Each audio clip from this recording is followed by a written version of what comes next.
Ve dnech 10.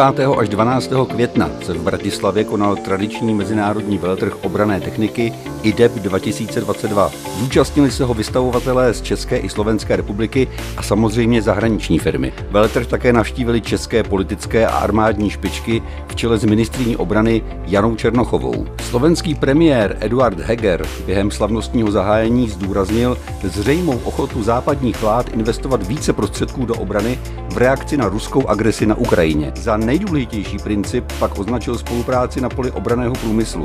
Veletrh IDEB 2022 poskytl možnosti tuto spolupráci podpořit a rozšířit. Celkem 50 vystavovatelů ukázalo nejen produkci, která už je v hledáčku české a slovenské armády pro posílení jejich obranných schopností. Zároveň tento veletrh nastínil další možné směry vývoje digitálního bojiště s prvky propojení všech zbraňových systémů do jednotného digitálního informačního pole. Ostatně, jak dokazuje vývoj aktuálního válečného konfliktu na Ukrajině, rychlý přenos digitálních informací a obrazových dat a jejich široká využitelnost na všech stupních velení jsou jedním z hlavních nástrojů pro účinné vedení obrany nebo útoku. Tato digitální podpora také optimalizuje vybavení bojových jednotek válečnou technikou a v konečném důsledku i zásadně šetří životy vojáků. Laická i odborná veřejnost díky válce na Ukrajině vnímá rostoucí popularitu a schopnosti dronů Bayraktar z nabídky turecké firmy Baykar. My jsme si pro pochopení využití dronů na bojišti vybrali izraelskou firmu Elbit Systems, která má zkušenost s používáním této technologie pro izraelské ozbrojené síly.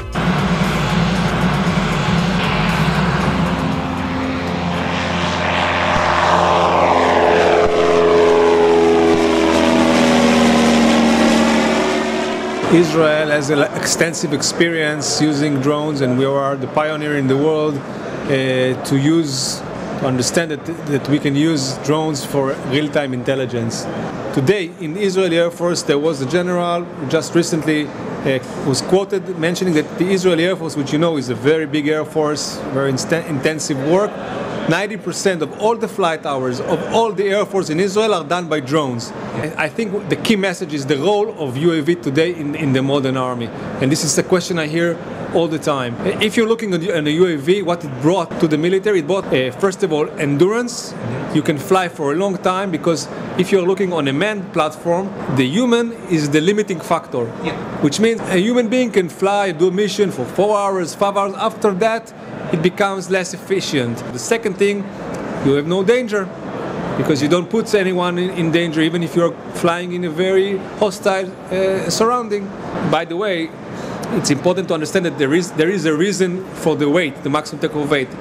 The more, if you want to have a better payload, you need more weight. It's like physics. You want optics, the larger optics you have, you will see better image. The weight of the payload defines the weight of the UAV. If you want more payload, you need to have a larger UAV.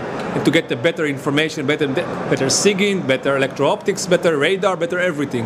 More heavier is better. For any type of other, even ground forces, eventually all of this, what we are talking about, all the business here is providing a solution to give the decision maker a better capability to understand the battlefield and to make the right decision. Českou republiku trápí zatím nedokončený nákup bojových vozidel pěchoty. V této souvislosti nás zajímalo, jakým způsobem se jednotlivé firmy popasovaly s využitím dronů a dalších robotizovaných systémů v rámci jejich nabídky pro armádu České republiky a digitální bojiště budoucnosti.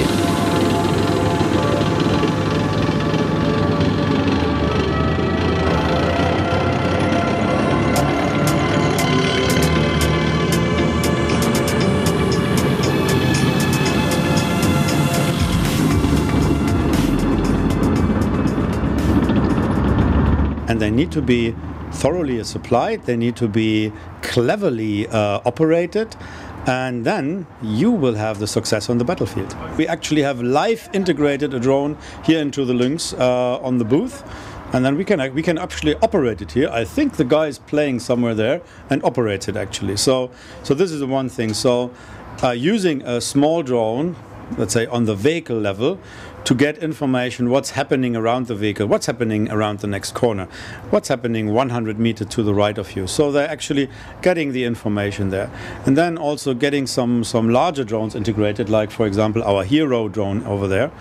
So to get this, let's say, more overall picture, more like, say, reconnaissance in the deeper level of the battlefield, like a few kilometers away from the vehicle, to get the information and then to plan operation, and also to have the punch necessary when there is an enemy that you can take out with such a technology. Then also we have to add this, because we are talking here about combat in the 21st century, so we need to do this with equipment of the 21st century. Yeah.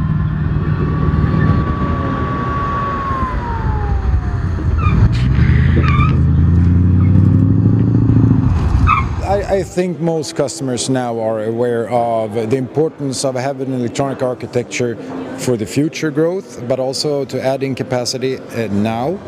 But foremost, I think what has changed the last 2 years is the cyber hardness of the system, which is very, very important and which we are delivering now to the customers. I agree, that is very important, as well as having the possibility to have an active protection system. But when it comes to UGVs and UAVs, we totally support that in the electronic architecture, and we've had several UAVs integrated to CV90. It's not a big deal for us to integrate. I mean, it's an open architecture. The Norwegians had several different autonomous systems on it, so it's up for the customer actually to choose.